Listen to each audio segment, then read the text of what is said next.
আসসালামু আলাইকুম। গাইডলাইন একাডেমির অনলাইন ক্লাসে তোমাদের স্বাগতম। আজকে আমি রিগ্রেশন অ্যানালাইসিসের এমন একটা লেকচার ডিসকাস করব যেখানে থাকবে কিছু ইউনিক প্রবলেম। তাহলে আমরা দেখি problem number 1। The lines of regression of a bivariate population are 8x minus 10y plus 66 equal 0, 40x minus 18y equal 214। তাহলে আমরা এখানে দুইটি ইকুয়েশন দেখতে পাচ্ছি। এরপর আছে the variance of x is 9। তাহলে x এর ভেরিয়েন্স দেওয়া আছে কত? 9। তাহলে আমরা ভেরিয়েন্সকে কি দ্বারা প্রকাশ করি? সিগমা স্কোয়ার দ্বারা প্রকাশ করি। এখানে যে সিগমা আছে সেটা হচ্ছে sigma x square equal 9। Find আমাদেরকে নির্ণয় করতে বলছে the mean values of x and y, x এবং ওয়াই এর মিন। 2 নম্বরে বলা হচ্ছে correlation coefficient between x and y. তাহলে এক্স এবং ওয়াই এর মধ্যে কোরিলেশন কোএফিশিয়েন্ট নির্ণয় করতে বলছে। 3 নম্বরে বলা হচ্ছে standard deviation of y, y এর স্ট্যান্ডার্ড ডেভিয়েশন অর্থাৎ সিগমা ওয়াই বের করতে বলছে, কিন্তু প্রশ্নে দেওয়া আছে এক্স এর ভেরিয়েন্স। যেহেতু আমাদেরকে ওয়াই এর স্ট্যান্ডার্ড ডেভিয়েশন বের করতে বলছে, তাই প্রশ্নে যেটা এক্স এর ভেরিয়েন্স আছে সেটাকে আমরা এক্স এর স্ট্যান্ডার্ড ডেভিয়েশনে কনভার্ট করব। তাহলে আমরা প্রশ্নটাকে একদম সংক্ষেপে অ্যানালাইসিস করি। দুইটা ইকুয়েশন আমরা দেখতে পাচ্ছি। এরপরে এক্স এর ভেরিয়েন্স দেওয়া আছে। অঙ্কের রিকোয়ারমেন্ট হচ্ছে এক্স এবং ওয়াই এর মিন বের করতে হবে, এক্স এবং ওয়াই এর মধ্যে কোরিলেশন নির্ণয় করতে হবে, এরপরে ওয়াই এর স্ট্যান্ডার্ড ডেভিয়েশন নির্ণয় করতে হবে। তাহলে এখন আমরা যে দুটো ইকুয়েশন দেওয়া আছে সেগুলোকে আমাদের মতো করে সাজিয়ে নিচ্ছি। তাহলে দেখো, we know the regression lines intersect at x bar and y bar. অর্থাৎ রিগ্রেশন ইকুয়েশন দুইটা অর্থাৎ রিগ্রেশন লাইন দুইটাকে আমরা বলবো এক্স বার এবং ওয়াই বার এই বিন্দুতে কী করে সেট করে। That's why 8x bar minus 10y bar equal minus 66। অর্থাৎ এখানে এক্সকে আমরা এক্স বারে কনভার্ট করলাম, ওয়াইকে এবং ওয়াই বারে কনভার্ট করলাম। কেন? আমরা বললাম এক্স বার এবং ওয়াই বারে কী করে সেট করে ইকুয়েশন দুইটি। এরপরে 40x আছে সেটাকে লিখলাম 40x bar minus 18y bar equal 214। আমি আবারও বলছি 8x bar minus 10y bar equal 66, 40x bar minus 18y bar equal 214। তাহলে একটাকে ইকুয়েশন 1 লিখলাম, আরটাকে ইকুয়েশন 2 লিখলাম। আর এখন আমরা এই ইকুয়েশন দুটোকে এমনভাবে যোগ বিয়োগ করব যেন এখান থেকে হয় এক্স বার অথবা ওয়াই বার স্কিপ হয়ে যায় বা বাদ পড়ে যায়। দেখি তাহলে, মাল্টিপ্লাইং ইকুয়েশন 1 বাই 5 অর্থাৎ ইকুয়েশন 1কে আমরা 5 দ্বারা গুণ করলাম, আর ইকুয়েশন 2কে কিছু করব না। কেন করব না? অর্থাৎ আমাদের দরকার হয় এক্স বারকে সমান করে ফেলা অথবা ওয়াই বারকে সমান করে ফেলা। তাহলে এখানে আমরা এক্স বারকে কী করছি? টার্গেট করছি। এই জন্য আমরা ইকুয়েশন 1-এ 5 গুণ করব। তাহলে ইকুয়েশন 1টা ছিল 8x bar minus 10y bar equal minus 66। এখন হয়ে গেছে কি, যেহেতু 5 গুণ করবো তাহলে 8xটা হয়ে গেছে, 8x বারটা হয়ে গেছে 40x বার মাইনাস 10y বারটা হয়ে গেছে 50y বার মাইনাস 66, যেটা ছিল সেটা হচ্ছে 330 হয়ে গেছে মাইনাস, কারণ আমরা ইকুয়েশন 1কে 5 দ্বারা গুণ করছি। আর ইকুয়েশন 2 যেটা ছিল 40x bar minus 18y bar equal 214, এটাকে আমরা কোনো পরিবর্তন করি নাই, অর্থাৎ এটার সাথে আমরা কোনো কিছু গুণ করি নাই। এখন আমরা যদি যোগ বিয়োগ করি দেখা যাচ্ছে 40x বার এবং 40x বার বাদ, অর্থাৎ আমরা এখানে কী করতেছি? বিয়োগ করতেছি। তাহলে কখন আমরা বুঝবো বিয়োগ করব, আবার আমরা কখন বুঝবো যোগ করব? এখানে দুইটা চিহ্নই হচ্ছে প্লাস, এখানে দুইটা চিহ্নই হচ্ছে মাইনাস। তাহলে যদি দুটো চিহ্নই একই রকম হয় অর্থাৎ হয় প্লাস অথবা মাইনাস হয় তাহলে আমরা বিয়োগ করব। তাহলে বিয়োগ করার পরে হয়ে গেল, তাহলে বিয়োগ করলে আমরা জানি নিচের সংখ্যার চিহ্নগুলো চেঞ্জ হয়ে যায়। তাহলে এখন 50y বার থেকে যদি 18y বার চলে যায় তাকে হচ্ছে 32y বার মাইনাস, কারণ এখানে বড় সংখ্যার চিহ্ন হচ্ছে মাইনাস। এরপরে এটা মাইনাস 330 আছে, এটা হচ্ছে 214, এটা মাইনাস হয়ে গেলে তাহলে মাইনাস 544। এখন আমরা যদি এখানে ক্যালকুলেশন করি ওয়াই বারের মান কত আসবে? 17। তাহলে 1 নম্বর রিকোয়ারমেন্ট ছিল mean values of x and y, x এবং ওয়াই এর মিন বের করো। তাহলে আমরা ওয়াই এর মিন বের করে ফেলছি, অর্থাৎ ওয়াই বার হচ্ছে কত? 17। তাহলে এখন ওয়াই বারের মানটা যে কোনো একটা ইকুয়েশন আমরা বসাতে পারি। দেখি তাহলে, Putting the value of y bar in equation 1. Equation 1 এ আমরা y বারের মানটা বসালাম, হ্যাঁ উই গেট আমরা পাই, এই দেখো তাহলে 8x bar minus 10 y bar equal minus 66, এটা হচ্ছে ইকুয়েশন 1। ইকুয়েশন 1 এ আমরা y বারের মানটা বসিয়ে দিব, তাহলে y বারের মান কত ছিল 17। এই y বারের মান 17 বসানোর পরে আমরা যদি ক্যালকুলেশন করি আনসারটা কত আসবে, x বার ইকুয়াল 13। তাহলে আমাদের রিকোয়ারমেন্ট 1 অনুযায়ী আমরা দুইটা মিন ভ্যালুস পেয়ে গেছি, অর্থাৎ x এর মিন পাইলাম 13, y এর মিন পাইলাম কত 17। রিকোয়ারমেন্ট 1 শেষ। আর 2 নম্বর ইকুয়েশন বা 2 নম্বর রিকোয়ারমেন্ট কী ছিল, 2 নম্বর রিকোয়ারমেন্ট ছিল coefficient of correlation between x and y, x এবং y এর মধ্যে আমাদেরকে কোরিলেশন নির্ণয় করতে বলছে। তাহলে কোরিলেশন নির্ণয়ের তো অনেকগুলো পদ্ধতি আমরা জানি, এখানে আমরা লিস্ট স্কোয়ার মেথডে করব, কারণ এখানে b1 এবং b2 বের করা খুবই ইজি। দেখো তাহলে regression equation of y on x is 8x minus 10y equal minus 66, অর্থাৎ প্রশ্নে যেই দুইটা ইকুয়েশন দেওয়া ছিল সেখান থেকে প্রথমটা লিখছি, প্রথমটা লেখার পরে সেখান থেকে আমরা regression equation y on x নির্ণয় করব। তাহলে y অন x এর সূত্র হচ্ছে y equal a1 plus b1x। আমি আবারও বলছি, regression equation of y on x y equal a1 plus b1x। তাহলে এখান থেকে আমরা a1 এবং b1টা বের করে আনবো। তাহলে এক নম্বরটা কী ছিল, 8x minus 10y equal minus 66। তাহলে ইকুয়েশনটা কী ছিল, y equal a1 plus b1x, অর্থাৎ আমরা এখন এই ইকুয়েশনটাকে এমনভাবে সাজাবো যেন y equal a1 plus b1x এ চলে আসে। তাহলে দেখো আমরা সমান চিহ্নের বাম পাশে শুধুমাত্র ওয়াইটা রাখবো আর সব ডান পাশে দিয়ে দিব। তাহলে মাইনাস 10y ইকুয়াল মাইনাস 66, এই 8xটা এই পাশে চলে আসলে মাইনাস 8x চলে আসবে। তাহলে y ইকুয়াল, অর্থাৎ আমরা এখানে যদি মাইনাস সাইন কমন নিই, এখানে তো মাইনাস আছে, এখানে মাইনাস সাইন কমন নিলে 66 প্লাস 8x হয়ে যাবে। তাহলে 66 প্লাস 8x আর মাইনাস দুই পাশের মাইনাস স্কিপ করে দিলাম, বাদ দিয়ে দিলাম। এখন y ইকুয়াল এই 10 দ্বারা এটাকে 66কে ভাগ করবো, এই 10 দ্বারা 8xকে ভাগ করবো, ক্যালকুলেশন করলে আসবে হচ্ছে y ইকুয়াল এই 66কে যদি আমরা 10 দ্বারা ভাগ করি 6.6 আর 8কে যদি আমরা 10 দ্বারা ভাগ করি 0.8x, এইভাবেও করা যায়। আবার আমরা একটু আগেই শিখছি, সেটা হচ্ছে কি y equal a1 plus b1x। তাহলে x এর সাথে যেই মানটা থাকে সেটাকে আমরা কি বলি, b1 বলি।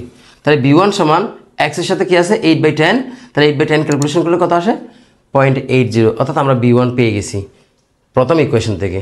এখন পরের ইকুয়েশন থেকে আমরা regression equation of x on y নির্ণয় করবো। তাহলে দেখো রিগ্রেশন ইকুয়েশন অথবা regression line of x on y is 40x minus 18y equal 214।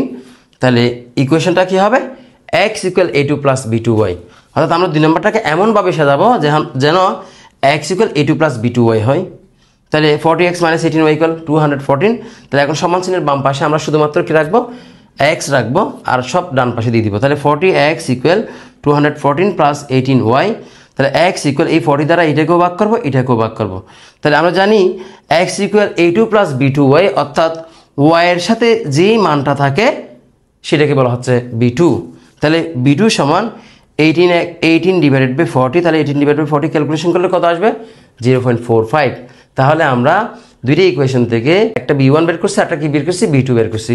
তাহলে আমাদের রিকোয়ারমেন্ট কিন্তু b1 এবং b2 ছিল না, আমাদের রিকোয়ারমেন্ট ছিল কোএফিসিয়েন্ট অফ কোরিলেশন। তাহলে দেখা যাক, we know coefficient of correlation equal root over b1 into b2। তাহলে b1 এর মান কত আসে 0.80 আর b2 এর মান আসছে 0.45, ক্যালকুলেশন করলে কত আসবে 0.60। তাহলে 2 নম্বর রিকোয়ারমেন্ট আমাদের শেষ। আর 3 নম্বর রিকোয়ারমেন্ট ছিল স্ট্যান্ডার্ড ডেভিয়েশন অফ y এর স্ট্যান্ডার্ড ডেভিয়েশন বের করতে বলছে, কিন্তু প্রশ্নে দেওয়া ছিল x এর ভেরিয়েন্স। তাহলে x এর ভেরিয়েন্সটাকে আমরা x এর স্ট্যান্ডার্ড ডেভিয়েশনে কনভার্ট করব।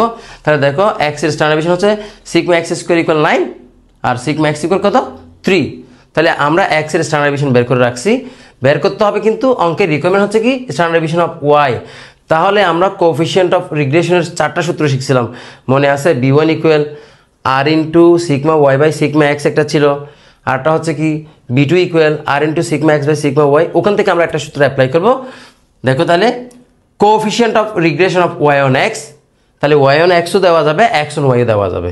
তাহলে আমরা y অন x দিলাম আর কি। তাহলে coefficient of regression of y on x b1 equal r into sigma y by sigma x। তাহলে b1 এর মান আমরা বের করছি 0.80, আর এর মান একটু আগে পাইছি 0.60, আর সিগমা y নাই, সিগমা yটাই অঙ্কের রিকোয়ারমেন্ট, সিগমা xটা আমরা পাইছি কত 3। তাহলে এখন সব মান বসানোর পরে ক্যালকুলেশন করলে সিগমা y সমান কত বের হবে, 4 বের হবে। তাহলে এই অঙ্কটা যেমনটা ক্রিটিক্যাল তেমনটা ইম্পর্টেন্টও। দুইটা ইকুয়েশন দেওয়া ছিল, সেখান থেকে দুইটা মিন বের করতে হয়েছে, তারপর কোএফিশিয়েন্ট অফ কোরিলেশন নির্ণয় করতে হয়েছে, তারপর হচ্ছে স্ট্যান্ডার্ড ডেভিয়েশন অফ y বের করছি। এখন আমরা আরেকটা প্রবলেমে যাব, প্রবলেম নাম্বার 2। এগুলো সহজ। Coefficient of regression of y on x is 3.2 and x on y is 0.8. Is the data true? Show the reason. তাহলে এখানে আমাদেরকে coefficient of regression y on x এর মান দেওয়া আছে, coefficient of regression x on y এর মান দেওয়া আছে, আমাদেরকে বলছে ডাটাগুলো ট্রু কিনা, আবার রিজন দেখাতে হবে। তাহলে দেখি, given that coefficient of regression of y on x, যেটাকে আমরা b1 দ্বারা প্রকাশ করি, b1 এর মান হচ্ছে 3.2, coefficient of regression of x on y b2 হচ্ছে কত 0.8। তাহলে আমরা b1 এ পেয়ে গেছি, প্রশ্নে সরাসরি b2 এ পেয়ে গেছি। এখন আমরা সূত্র দিব কোরিলেশনের। তাহলে we know correlation r equal root over b1 into b2, আর b1 এবং b2 এর মান বসিয়ে দিলেই অ্যান্সার আসবে কত 1.6। তাহলে আমাদেরকে বলছে এখানে যে ডাটাগুলো আছে সেগুলো ট্রু কিনা, শো দ্য রিজন। তাহলে কমেন্টটা দেখো, we know that the value of r is limited within -1 to +1। তাহলে ভ্যালু অফ r অর্থাৎ কোরিলেশনের মানটা -1 এবং +1 এর মধ্যেই সীমাবদ্ধ থাকে।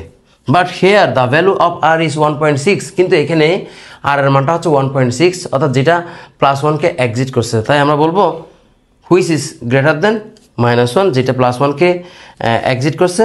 That's why the given data is not true. আমি নিশ্চয়ই বুঝাতে পেরেছি, আবার একটু বলি সহজ করে। এখানে আমরা কোরিলেশনের মান যেটা পাইছি সেটা হচ্ছে 1.6, কিন্তু কোরিলেশনের মানটা হচ্ছে -1 এবং +1 এর মধ্যেই সীমাবদ্ধ থাকে। এখানের মানটা +1কে এক্সিট করছে, এক্সিট করার কারণে আমরা বলছি কি the given data is not true. এখন আমরা যাব প্রবলেম নাম্বার 3-তে।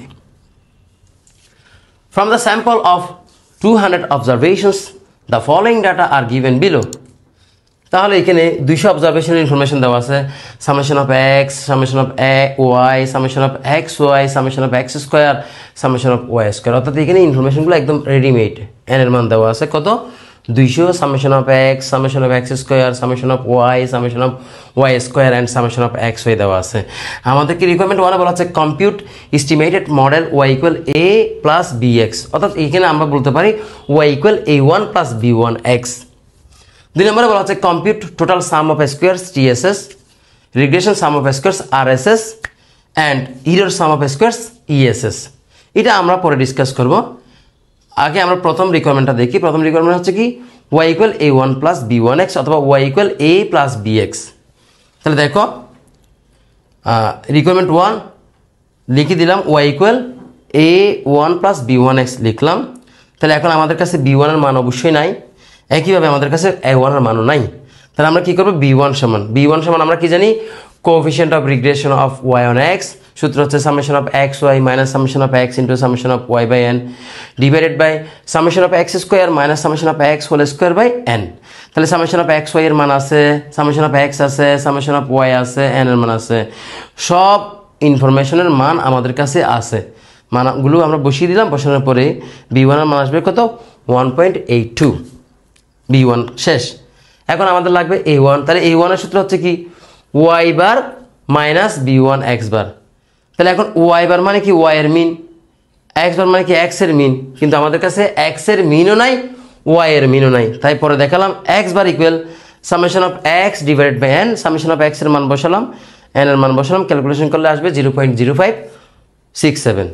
আর y বার হচ্ছে কি summation of y by n, তাহলে মান বসিয়ে দিলাম, ক্যালকুলেশন করলে কত আসবে 0.1036। তাহলে আমরা x বার এবং y বার পেয়ে গেলাম। এই x বারের মান বসালাম, y বারের মান বসালাম, b1টা এখানে পাইলাম, এখান থেকে এখানে বসালাম, ক্যালকুলেশন করলে আসবে 0.0004।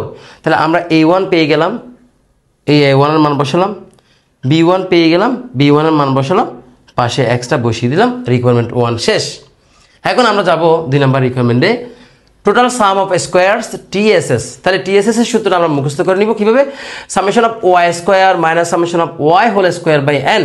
তাহলে সামেশন অফ ওয়াই স্কোয়ারের মান আছে সামেশন অফ ওয়াই এর মান আছে সেটাকে স্কোয়ার করলাম, এরপর এন এর মান বসালাম, ক্যালকুলেশন করলে কত আসবে 82.81। এরপর আরেকটা রিকোয়ারমেন্ট কী ছিল, error sum of squares ESS এর সূত্র হচ্ছে b1 into summation of x y minus summation of x into summation of y by N.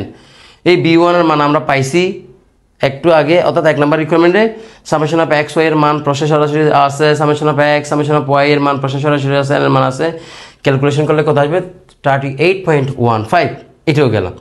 এবার একটা রিকোয়ারমেন্ট ছিল regression sum of squares. Regression sum of স্কোয়ার্সের সূত্র হচ্ছে টিএসএস মাইনাস ইএসএস। তাহলে টিএসএস এর মান আছে, ইএসএস এর মান আছে, বসিয়ে দিলাম, অ্যান্সার কত 44.366। তাহলে এখানে আমাদেরকে তিনটা সূত্র মুখস্থ করতে হয়েছে, একটা হচ্ছে total sum of squares, error sum of squares and regression sum of squares. এখন আমরা আরেকটা প্রবলেম সলভ করব, দেখা যাক problem number 4। From the following regression equations calculate coefficient of correlation. তাহলে নিচে যে ইকুয়েশন আছে সেখান থেকে আমাদেরকে কোএফিসিয়েন্ট অফ কোরিলেশন অর্থাৎ আর এর মান বের করতে বলছে। তাহলে ইকুয়েশনগুলো হচ্ছে কি, দেখো x ইকুয়াল 5.28 প্লাস 0.59y আর y ইকুয়াল 1.34x মাইনাস 5.40। তাহলে এই দুটি ইকুয়েশন থেকে আমাদেরকে কোএফিসিয়েন্ট অফ কোরিলেশন নির্ণয় করতে হবে, অর্থাৎ আর এর মান নির্ণয় করতে হবে। তাহলে দেখো এখানে যেহেতু দুটোর ইকুয়েশন আছে সেখান থেকে আমরা একটা থেকে b1 বের করবো, আরটা থেকে b2 বের করবো। দেখো তাহলে regression equation of y on x, তাহলে y অন x এর সূত্র হচ্ছে y equal a1 plus b1x। তাহলে এখন y এর ইকুয়েশন কোনটা, এটা। তাহলে দেখো y ইকুয়াল 1.34x মাইনাস 5.40 লিখে দিলাম। তাহলে আমরা জানি y equal a1 plus b1x না, তাহলে x এর সাথে যে মানটা থাকে সেটাকে বলা হচ্ছে b1। তাহলে এখানে x এর সাথে কি আছে 1.34, তাই b1 সমান 1.34। আর এখান থেকে আমরা বের করব regression equation of x on y। তাহলে দেখো regression equation of x on y হচ্ছে x equal a2 plus b2y। তাহলে এখানে x এর ইকুয়েশন হচ্ছে 5.28 প্লাস 0.59y লিখলাম। লিখার পর আমরা জানি x equal a2 plus b2y, তার মানে y এর সাথে যে মানটা থাকে সেটাকে বলা হচ্ছে b2। তাহলে y এর সাথে কত আছে 0.59, তাহলে b2 সমান 0.59। অর্থাৎ দুইটি ইকুয়েশন দেওয়া আছে, একটা x ইকুয়াল আর একটা y ইকুয়াল। তাহলে y এর ইকুয়েশন থেকে আমরা b1 বের করছি, x এর ইকুয়েশন থেকে আমরা b2 বের করছি। তাহলে b1 এবং b2 বের হয়ে গেছে, মানে এখন আমরা চাইলে কোরিলেশন নির্ণয় করতে পারবো। তাহলে দেখা যাক, আমরা we know correlation r equal √b1 into b2। তাহলে b1 এবং b2 এর মান বসিয়ে দিলাম, ক্যালকুলেশন করলে আনসার আসবে কত 0.89। ওকে, তাহলে আমরা এই লেকচারে রিগ্রেশন অ্যানালাইসিসের 4টা প্রবলেম সলভ করছি এবং 4টা প্রবলেমে মোটামুটি তোমাদের জন্য গুরুত্বপূর্ণ ছিল। এখানে কিছু প্রবলেম একটু কঠিন ছিল আর কিছু প্রবলেম মোটামুটি সহজ ছিল। তো আমরা প্র্যাকটিস করব, বারবার প্র্যাকটিস করলে ইনশাল্লাহ সহজ হয়ে যাবে। এই পর্যন্ত রিগ্রেশন অ্যানালাইসিসে অনেকগুলো লেকচার নেওয়া হয়ে গেছে। আশা করি এই সবগুলো লেকচার যদি তোমরা প্র্যাকটিস করো সমস্যা হওয়ার কথা না। এতক্ষণ সাথে থাকার জন্য ধন্যবাদ। দেখা হবে পরবর্তী লেকচারে। আল্লাহ হাফেজ।